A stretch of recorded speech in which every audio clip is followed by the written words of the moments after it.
Now, before you install a bath, there are quite a few things you must take into consideration. First of all, what actual size bath do you require? Now, baths range in the UK from 1400mm long to 1800mm long, and they go from 700mm wide to 850mm wide for an L-shaped bath. Also, you need to take into consideration what people are actually going to get in the bath. Is there young children? Is there elderly people? Because you don't want to set the bath too high so they can't get in it. Also, is there things like windows in the bathroom? So when you put the bath against the wall, if there's a window there, is there any overlap? Because that looks ridiculous. So there's lots to consider. Now, the bath I'm going to show you how to install is at my own house, and we had a bathroom of 1600mm wide. So that's the maximum I could go for the bathroom, and we went for an L-shaped bath, which is 850mm at the top end where the shower is and 700mm wide. That is the standard width for a bath in the UK, 700mm wide. You don't really want to go any smaller than that because you'll feel like you're squashed in. Now, this bath we have here is 1500mm by 700mm. And that's a small bath for the trainees here to install into the bays, because we didn't need big baths, because obviously you've got to think about the wastage of water as well, because the more water you put in a bath, the more it's going to cost you in heating the water and the water itself. Now, the final consideration is the actual depth of the bath, the legs and the bath panel. So normally what you would do is you would set the height of the bath from the feet of the legs to the rim of the bath for your bath panel, so you don't have to cut it down. Now, a lot of the time you're not able to do that, and in my bathroom situation I've got to adjust the height of my bath panel to suit my bath, because it's all about your height, ceiling height as well. So when I'm standing in the bath with the shower, if I put it to the height of the bath panel, my head would be hitting the shower and the shower would be hitting the roof. So that's all the considerations you need to think about before you even consider going out and buying your bath. Now, let's get on with it and get to my house and start installing this bath. As always, the first thing you're required to do is turn off your hot and cold water. Then once you've finished draining the water off at the bath, it's time to undo the waste and the pipework connections to your taps. Now it's time to remove that old bath. Now, like this one, you may have to remove the tiles actually above the bath to be able to pull it out like I had to here. Now it's time for the preparation of the installation of the new bath. Now, the first thing I've gone and done here is fasten some 3x2 wood to the wall, which is going to support the bath along 3 sides to stop the bath from moving and sinking. This is incredibly important to do this, and if you don't do this, then there is every chance your bath will move and will create leaks. Now, some baths come with wall fixing brackets, so you can actually screw and fix the bath to the wall. My advice would be, don't use them, just use this wood all the way around the perimeter of the bath. It's a lot better. Now it's time to make preparations for the alterations to the pipework to feed the bath. Now, on our new bath, we're using a bath filler, which is built into the wall and not attached to the bath itself.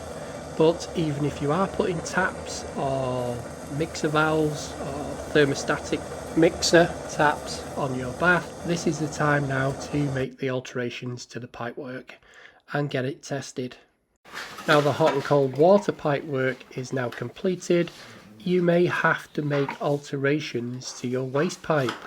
Now, a bath will require at least 42mm, whether it's push fit or solvent weld. I'm actually using solvent weld here because the pipework runs around the back of the bath and I don't want any pipework leaking.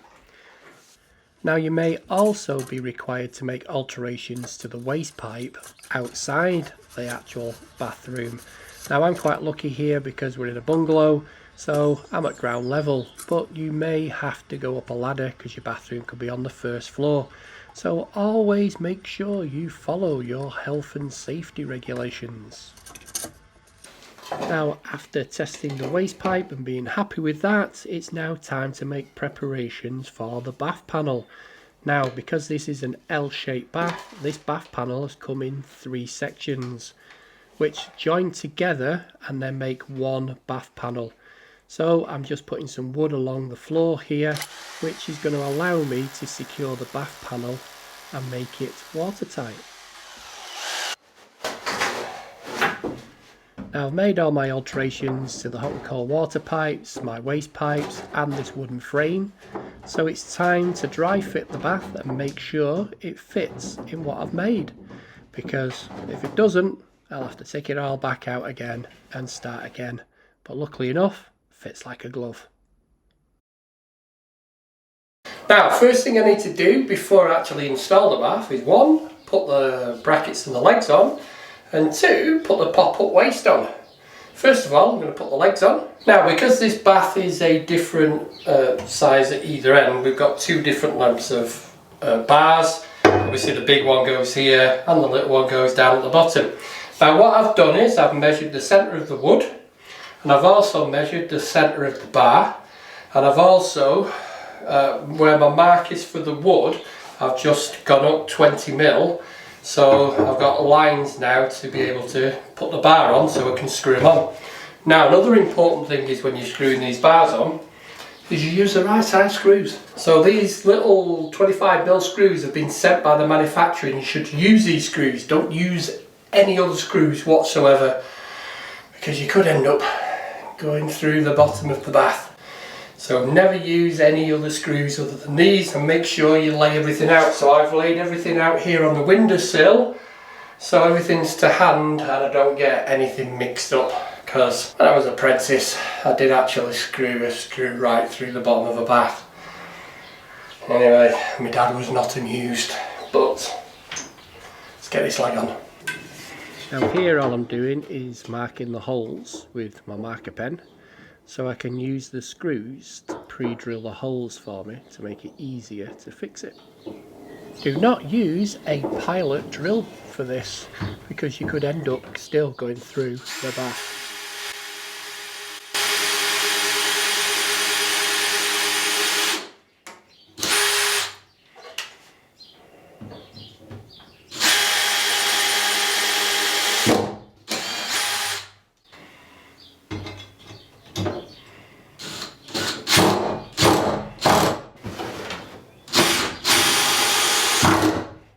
Now these are the legs, so these are actually the feet, which just screw onto there.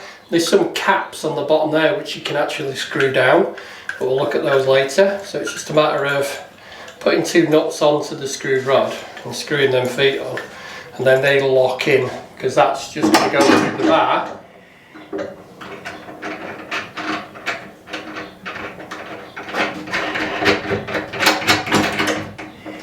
And screw down. So I don't know the height yet, I could work them out, but I'm just going to basically sit it on the wood and adjust the feet to the wood down at the bottom. It makes it so much easier.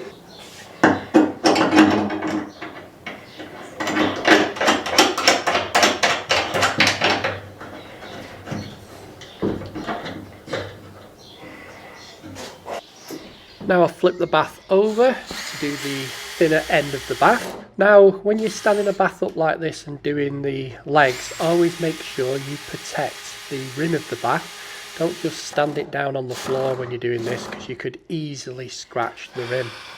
These bits are rubbish, they don't last very long.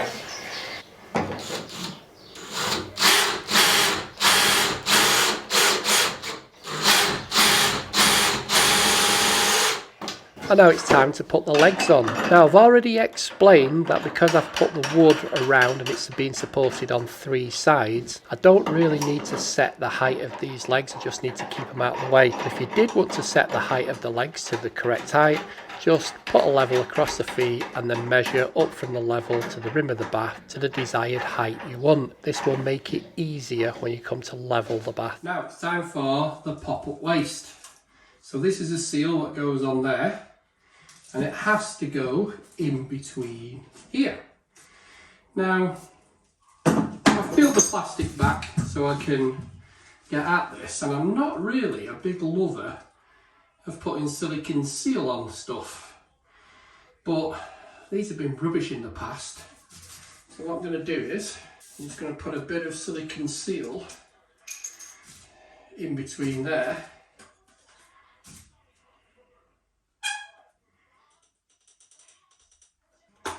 Not too much. And then from below, you have to pop it up, and you get all that lovely silicone all over your hands. Always have loo roll handy when you're doing siliconing. This sits on the bottom, this sits on the top, and then this screws through. And you use a big bladed screwdriver or a nut spinner to screw on that. And again, I'm going to put some silicone around this. Again, not a massive amount, because it just squidges out everywhere if you do. And again, on the bottom part, I'm going to put some silicone around here.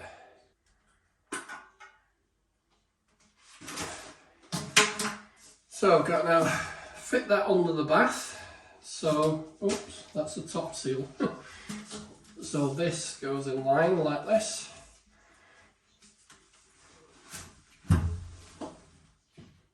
Now for tightening it up, I always find a wood chisel is handy for this.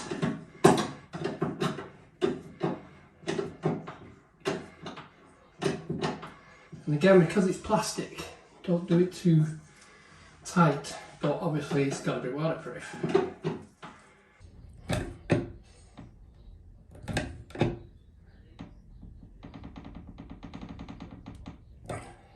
Now on this one, you can see the seal fits on the top. Again, I'm going to put a little bit of silicone on there and a little bit of silicone on the front of here,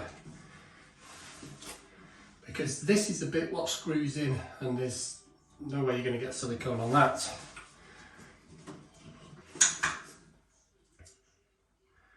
So that onto there, that through the hole, and then this screws on tight.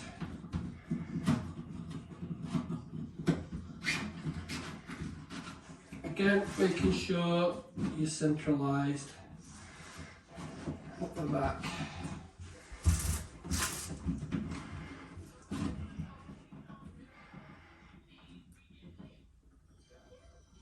Yeah. So this is the plug, and you've got an adjuster screw there because of how high you want to pop it up. So that looks a bit rubbish, so we can screw that out a bit and then screw that in, and that kind of locks it in place. So that's how you adjust the height of your plug hole. And then we've got this,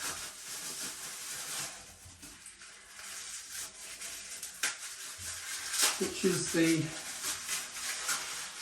for the want of a better word, the knob for screwing onto there. Now there's a Phillips screw here through the hole, so obviously that wants to be looking down at the bottom, and it goes onto the shaft, onto the cam, and you twist it and it pops up or goes down. It's as simple as that. I'll put this on later once it's in position, so you don't keep falling off. So all I've got to do now is get it over there. Now this is where it comes in handy, having two people to do this when you've got a tight spot like this. So this bath is not very heavy, but it's just really awkward trying to get it into this little space without damaging it, because if you damage this bath, it's game over. So let's have a look and see how the legs have fallen. So this one on the front is fallen pretty good, and the one at the back, not too bad. This one pretty good. And the one at the back, pretty good as well. So I just need to adjust these feet now and make sure it's all level. Now I'm going to be screwing the feet down into this wood, but if you are screwing your feet down onto floorboards, always check and make sure there's no wires or pipes running under the feet so you don't drill into your wires or your pipe work. Now the bath is all level. I can now install the waste. So you can see the trap I've used is an anti-vac trap because I have the wash basin waste going into the same pipework. This will stop the water being pulled out of the trap when the plug is pulled out of the wash basin. Now it's time to finish assembling the bath filler. First thing you need to do is put on this splash guard cover. This will all need to be taken apart again before I can tile the walls. Next is the handle. This just pushes on, and then there's a grub screw which I need to tighten up through a hole.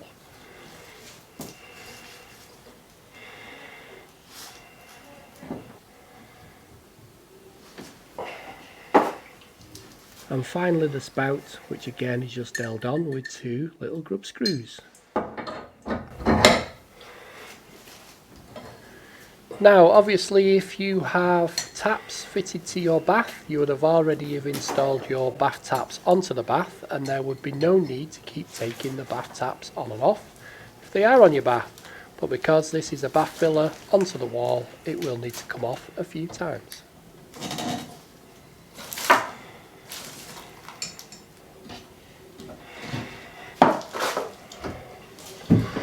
Now we're ready for filling the bath.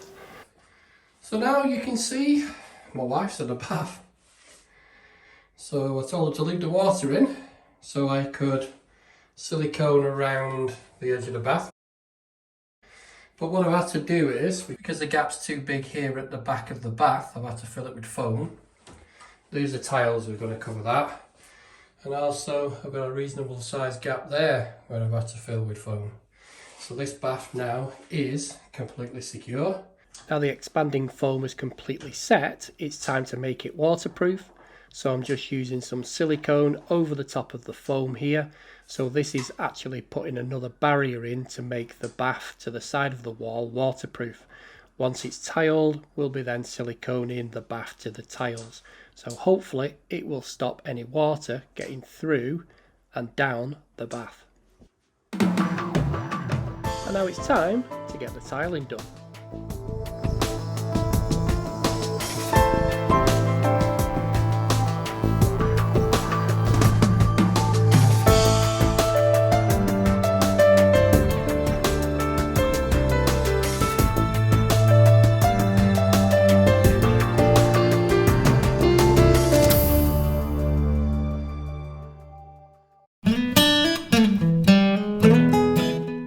Far away now because it's time to put the bath filler on again.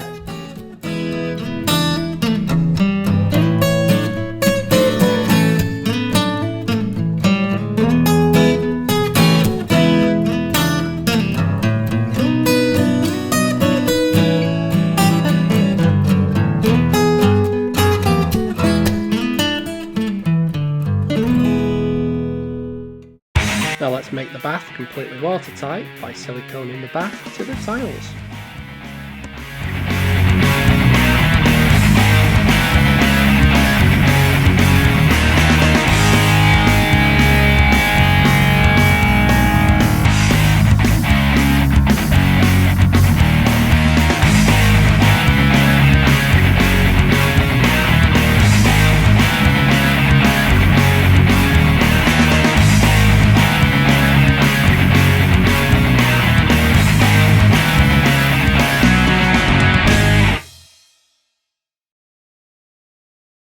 Now you know it's near the end of the installation when it's time to install the bath panel. This is where all your preparation beforehand pays off, and it makes it incredibly easy now to install the bath panel. Now this was a custom made bath panel, but I still had to cut it down on the left hand side, on the bottom, on this left hand side piece, and I had to do exactly the same on the right hand side piece. Now it's complete. So I hope you've liked the video, and I'll catch you on the next one, guys. Cheers.